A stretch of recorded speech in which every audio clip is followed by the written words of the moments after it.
There once was a young man who couldn't wait to be a man. He asked his mother every day, "Mother, when am I a man?" "When you provide food for your family." "Oh." He nodded his head and went out to play. Every night before he went to sleep, he asked his father, "Father, when will I become a man?" "When you build a house to rest in after a hard day's work." "Okay," the little boy said as he closed his eyes and went to sleep. He asked his mother and father every day and every night until one day his mother's answer was different. "You are old enough to become a man. Go out and see if you are able to be who you have desired to become." But the boy didn't know what to do. He didn't know the first thing about having a family or feeding them.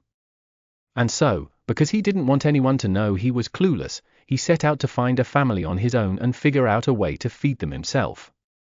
The young man walked through the forest until he came upon a beautiful bush, full of red and purple berries.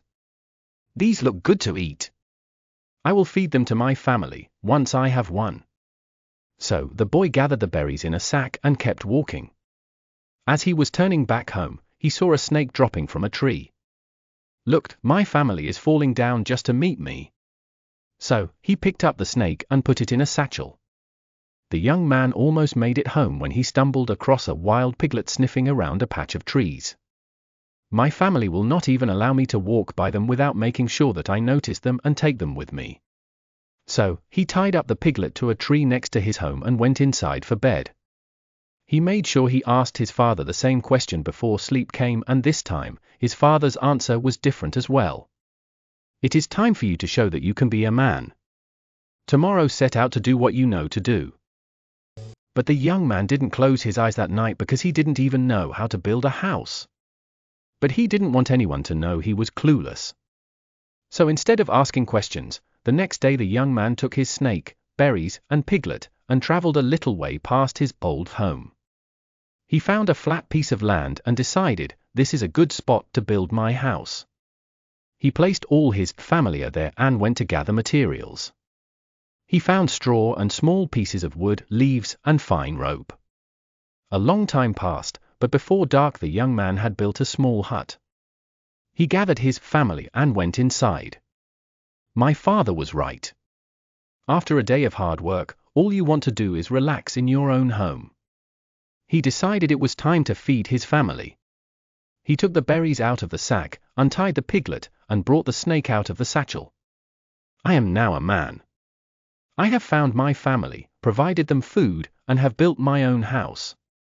Look at my piglet eating those beautiful berries."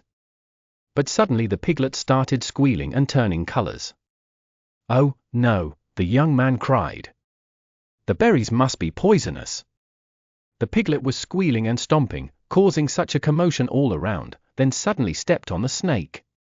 The snake was gravely injured and with its dying breath, struck the pig with a poisonous bite. The young man jumped back, fell, and knocked his tied straw hut down with a loud thump. When the scattered straw settled, all the young man could see were mushy berries, the purple piglet, and the squished snake. He walked home dejected and told his parents what happened. His parents hugged him but told him cheerfully, "We knew you would have trouble, son, but you wanted to grow up so badly. You are not aware that it takes quite a while to know how to be a man. Enjoy being our little boy. Enjoy every day, while you can, because tomorrow will come, whether you are ready for it or not."